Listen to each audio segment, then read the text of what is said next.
It's Friday, and this is Daytime Talk After Dark. This is your bonus episode. So we have some, light and funny. Well, hopefully. I don't know. I'll be funny. I don't know if these two will. So hilarious. Jeff and Sam are out today, but we have Al Jackson, Tori Schulman. Yes. I'm Erica Cobb. And we were talking a lot on Tuesday about the hurricane situation. We're sending all of our love, support, and resource to you if you are affected.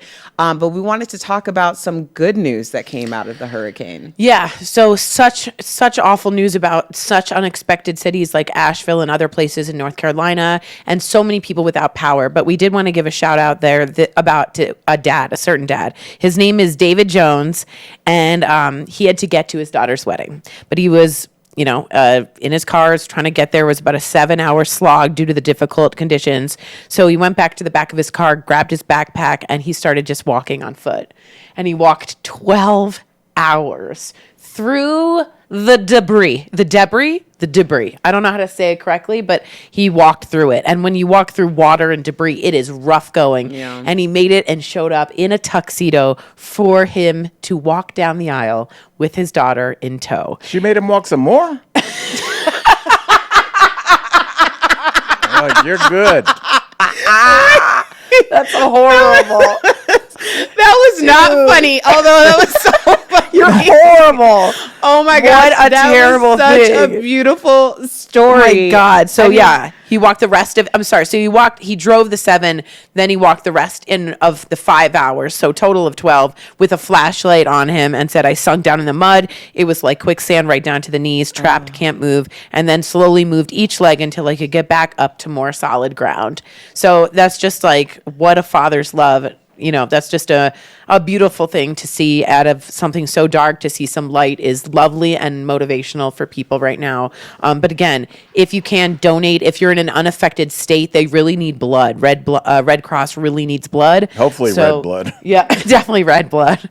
Excuse me. So make sure you go and look at, if you can, donating blood, because it would be life-saving for some. Yeah. I have another quick wedding question. Okay. And this happened, actually, our incredible producer, Peter, you'll know this, a couple weeks ago. Is this like a bad story? Because it sounded like... No. It's not. It's just an interesting conundrum. Okay. The Chiefs starting running back got hurt. So their backup is this guy named Carson Steele, which sounds like he missed a career in porn. Oh, my God, yes! And Stage 4, Carson Steele. He started for the Chiefs, but his sister's wedding was that day. It was the Sunday night game, so it's the only football game on. It's the highlighted game of the week. Your brother is starting, and then they cut to her wedding, and everybody's in the wedding attire watching the game on the Jumbotron. Or not the Jumbotron, the big TV in the venue. So, Erica, should she have rescheduled her wedding, or should she have not put it on? Because you can't have your brother playing for the Chiefs and your family's not watching. Okay. But your sister's getting married. Okay, so I have some follow-up follow-up questions. Erica, not Tori and Erica. Tori and Erica. Okay, go ahead. No, I have some follow-up questions. Sorry. Is this his first year in the league? Yes. Okay, so perhaps when she was planning her wedding, she didn't realize that there would be a game, because why is she planning a wedding around the game? So she didn't know when she planned her wedding that he had a game. Right. Or that he would even be on the team. I mean, he was a good player in college, clearly good enough to be in the NFL. But I don't think she thought he'd be starting on Sunday night. Right. Well, that was just my first question. Like, why are you planning a wedding? Your brother has a game. Because either way, if he's on the team, he still has to be there. But that being said, I'm sorry, sis. I didn't mean to give you a hard time.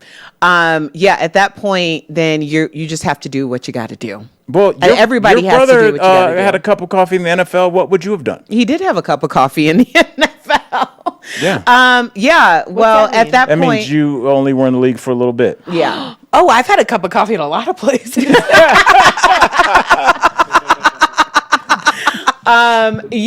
So if at that point it's a wedding and you've already made major commitments, other people have made major commitments, and if it turns out that well, you can't be there based on something I had no idea about when I was putting deposits down, then yeah, we're just gonna have to figure out a way to make that work. What's your Sounds family? like they did. What's your dad doing? What's your I'll mom tell you doing? exactly Her what- baby boy's playing her first NFL game. Let me tell you what you do. You all say phones off for the walk down the aisle, okay?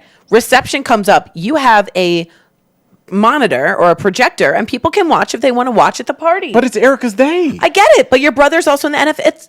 It's both. I mean, can't you have a section in which people can go get a drink and it's behind the bartender? Yeah, I think you do both. You could at that point compromise. you merge it. For You sure. marry the two. Now It's let a me marriage. tell you, during a period of time No when one my like brother that. was having a coffee in the NFL, I remember being at Gibson's in Chicago, and there was a guy who was a former Bears football player, and I was like, I had an interview. So there was a lot of reasons why I couldn't be there. I had to work, and he was playing in Green Bay, which I would have loved to have been in because I was really close in Chicago, but I couldn't make it. And I am watching the game because they weren't airing it. So I'm at Gibson's so I could watch the game. And it's this huge rainstorm, and in runs, you remember Bill Rancic from the original Apprentice? Yeah, Juliana So- Rancic's husband. Yes. and he was good on the Apprentice. Yeah, like back in the day Yeah. when we didn't have other feelings about that. And so, Yeah. so he like busts through the door because this rainstorm comes out of absolute nowhere. The sky's just open. And he kind of like slides in literally where he almost fell. I grab him and he looks at me and I'm like, Bill, you okay? I didn't know him. I was just like, that's weird. And I was like, you okay? And he's like, yeah, thank you. And I go, oh, my brother's playing. Like, on the thing. And it was like the most random day ever. Did he think he I knew was- you? 'Cause No, he. It's like a I just dream. said it like You're calling him by hey. his first name. You're like, hey, I'm baby like, bro's oh, my on. brother's playing. So he sits down because where are you gonna go? Like the skies have opened. I was like, you want a drink? And he's like, okay. So I sat there and watched the game with Bill Rancic. He was great only there story. for like maybe 30 minutes, but I was like, all right. And he's like, good luck to your brother. I'm like, okay, hopefully he doesn't get cut. And Yeah. then he got cut. Yeah. That was But he made Yeah. it to the NFL. I don't Yeah. care. He That's had a cup of coffee. He did. They I- should cut that. Yeah. Cup of coffee. He had a cup of coffee. He was at And the that silence. point he was defending Brett Favre. Oh. And I saw him get 2 penalties in a row, backed up 20 yards, and I was like, "All right, Bill, you can go." Bad luck. Get out of there, Rancic. You're making me Rancic. Yeah, You not know what I'm bad saying? for a guy who never even wanted to play in college. So Good he for was him. just going along with it, going along. You just with do it for the jersey behind the glass. As soon as you walk in my house, oh yeah, I played for the Bears. What's up? But then when Randall Cobb started in the NFL, everyone would be like sending me messages like your brother, and I'm like, that's not my brother. Well, technically, he's this brother. He was my brother. They just call you but he's not anytime a my black man is on brother. TV. LeBron's playing. Congrats. Congratulations. Oh my god! Like Seth Rogen's on. Good job, Jew. Yeah. Oh my god! We got so far from our wedding Yes. issues. Yes. So to move on, you actually just set it up perfectly. I wanted to bring this up. This is a question that was on Reddit, and it's like, am I a jerk if, but it's actually a bad word. Like, am I the beep hole? Asshole. It's Friday. I'm almost 50. I'm not saying fart head. You guys are being so weird. Don't Just say it. farthead. Anyway, she's 20 years old, getting married in a few months, and they've decided they want a child-free wedding, which we've talked about on the show. They have a right to do. But I want to make sure, her closest friend recently had a baby, and she's still breastfeeding, and she doesn't have anyone she trusts to leave with the baby, and they still enforced it.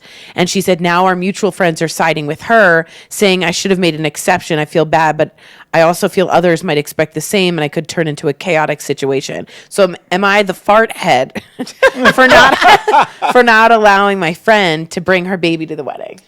okay, so for starters, girl, why are you getting married at 20? It's so young, and you know Why what? are you Mazel getting married? tov to you, but that's young. Why are you getting married at 20? Okay, I got married far too early. I was 20. I just turned 25. And I didn't know you were that young. yes, I was 25 years old, and we did have a child-free wedding. And the reason why was because at 25, especially in the Midwest, a lot of people get married around that age. And then you start having babies.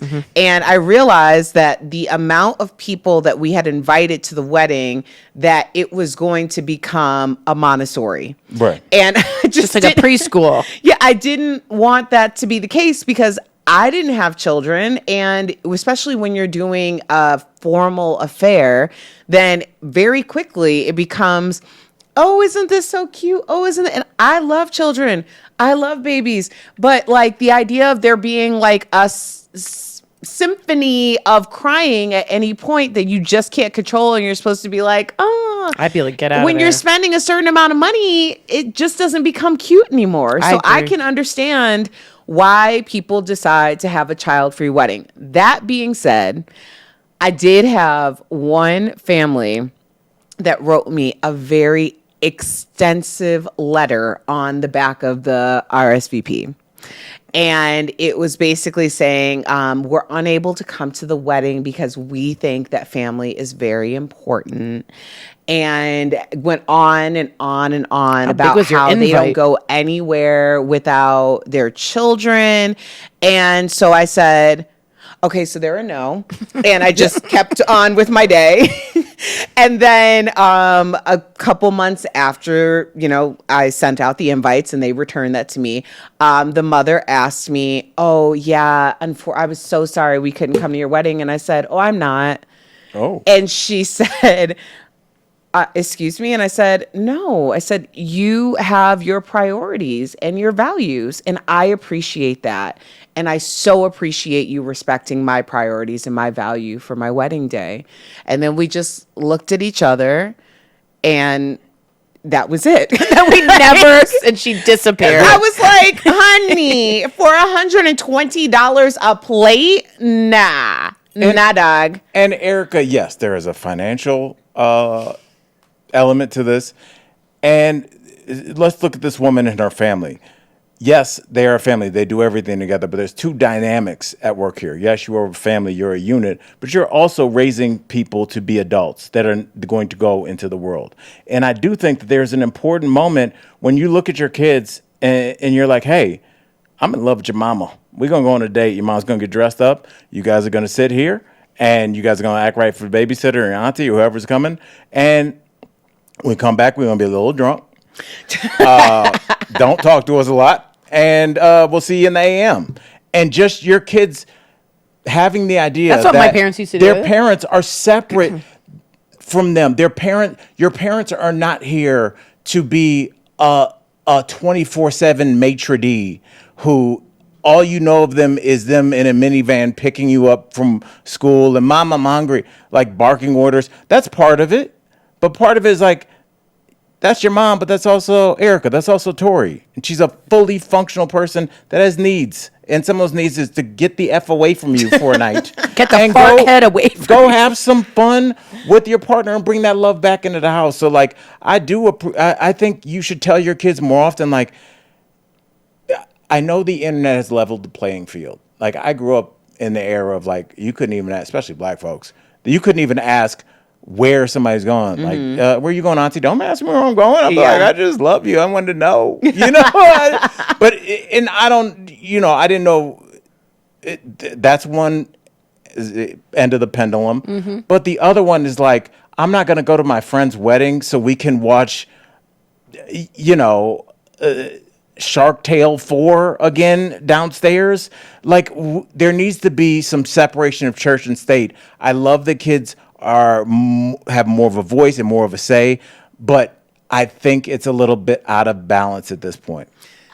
I agree. I will say, however, just based on this story, I'm talking out of both sides of my neck, but I do think that concessions should be made. I did have someone who was very close to me who did have a young child who she was breastfeeding, and what she did was bring, like, somebody from the family brought the child, and she was able to go into the bridal suite or whatever and take care of that for as long as, I mean, she had it was her suite at that point. Right. So I think concessions can be made, but the idea that like your kid absolutely needs to be there, because what this person is saying, and I get, like, I'm not a mom, and I know that other things have to be considered.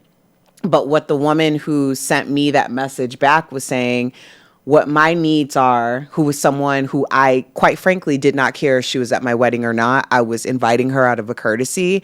And for her to be so entitled about the way things should be for her family on my dime, I just wasn't cool with. Erica, you could have just killed her with the worst shade ever. Just be like, should I take you off the courtesy invite list? The C But just ask it really seriously. the C list. should I You t- wanted me to cancel you off the C list? I will now. That's so true. There's only one name on it. Each you, so now it's just So see ya.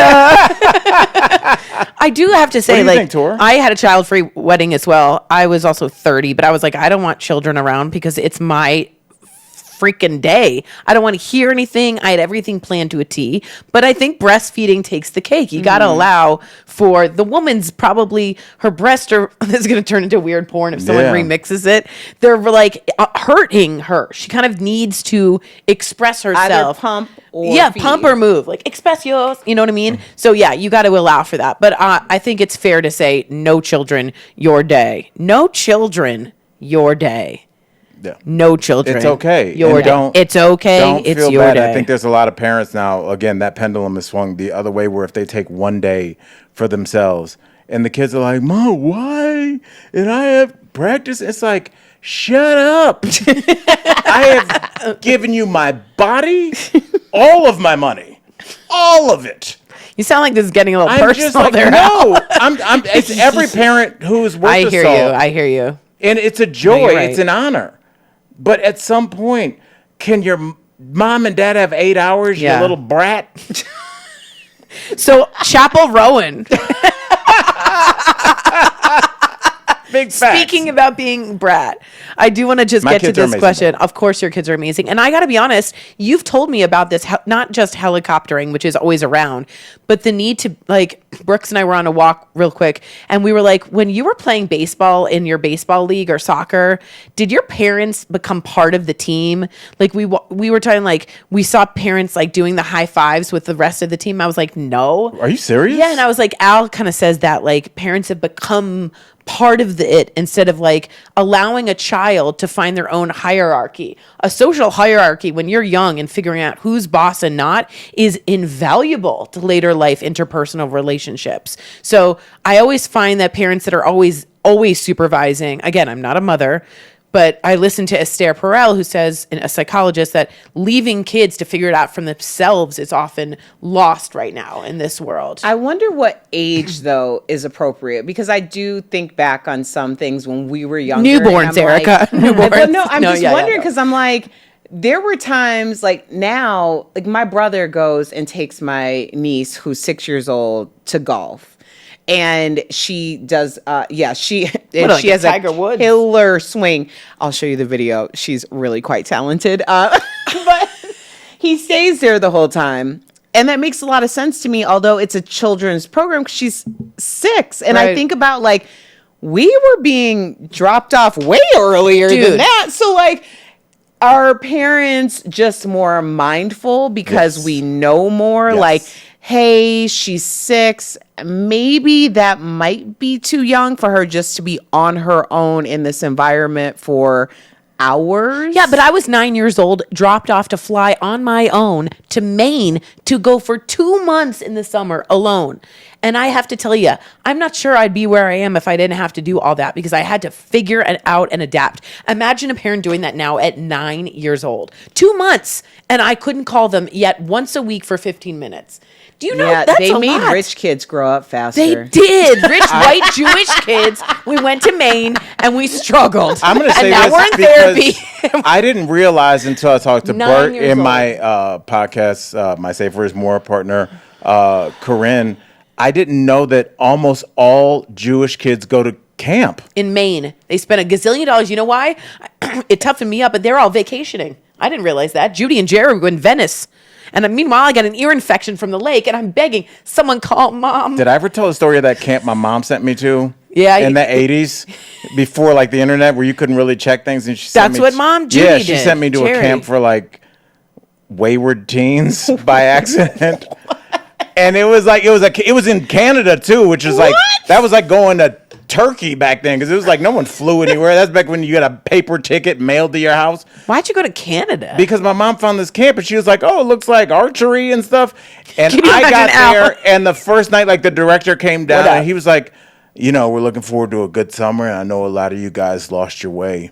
And then, like, literally, like the lights came down, and he started like giving them a like, "Don't smoke crack when you go back to school" speech. Gonna be. And like, there was like some. Poor Al would have been like, Some ceremony where like they gave us these boards and you had to write down like your like motivation for doing good this summer, and one kid was like, "I want my father to be proud of me," and like punched it. I was like, where am I? What? I called my mom on a payphone. It was like, "Come get me." yeah, but they Yeah. couldn't come. Did she come? She came like 2 See, weeks later. my I was mom like, said 2 no. weeks? It was like My you mom couldn't said just no. drop stuff back in the day. No, I have notes that are like, please come get me. I beg. Please, please. Absolutely not.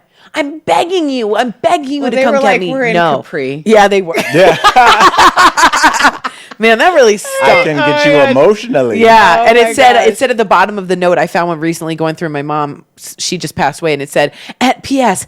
I said, "Come get me, or I'm gonna die." And then it said, "P.S." And I'm not being emotional. Oh my gosh. Love it. It's Have so you? funny. This is random. Have you guys ever like been somewhere and there's a speaker and you're kind of settling in and it starts getting weird? Like they start saying weird stuff. I just had this thought, like, because I was thinking about the guy that gave that pep talk speech to us wayward teens. I was pre-med, so every summer I would go do a medical program. I did this one in Scottsdale, Arizona, and it was our first night. And like the doctor that had kind of organized it sat us all down. There's maybe 12 of us, and I was sitting there. I was like, I'm gonna be drunk in 20 minutes, and he just goes, "Thanks for being here. It's been a tough year for everybody, including myself. My son, those charges against him, and I held." Like immediately, he was like, I picked his chin up and I made eye contact, and it was like, "No matter what they have on you, you're still my son." And I was like, Too much. What is happening? I Too mean, much it's like information. 8:04. Too much. And we are not even checked into our rooms, and his We're at a son Wendy's, sir. definitely had something on his laptop Oh, he shouldn't no. have. Oh, And- no. Yes. Oh, my Yeah. gosh. And now you're talking to 12, 21-year-old strangers about it. That is so no, uncomfortable. no. Yeah, he just See, launched right you into that. clearly That's really ended up uncomfortable. in strange programs your entire life.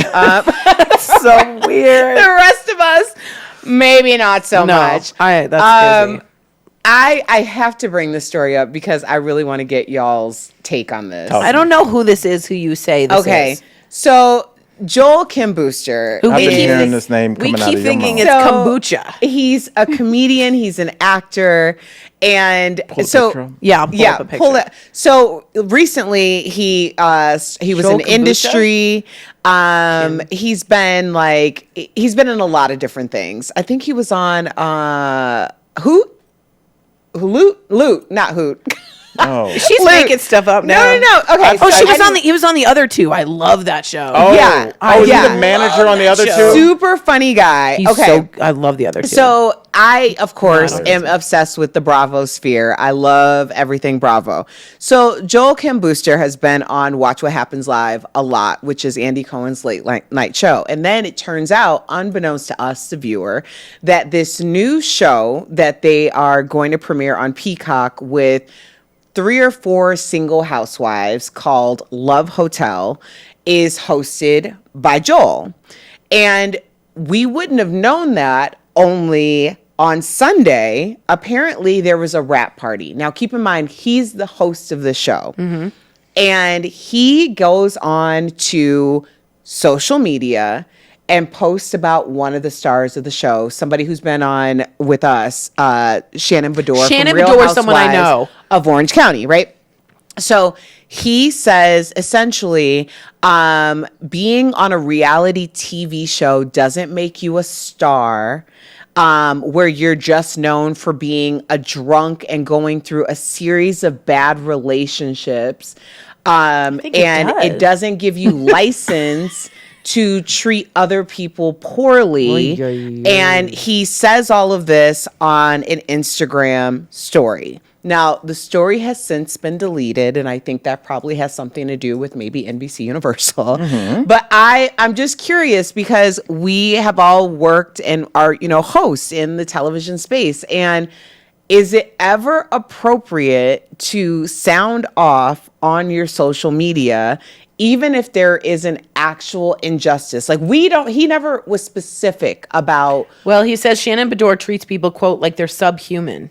And does say that she's a, quote, pathetic drunk. Now, who hasn't been called that?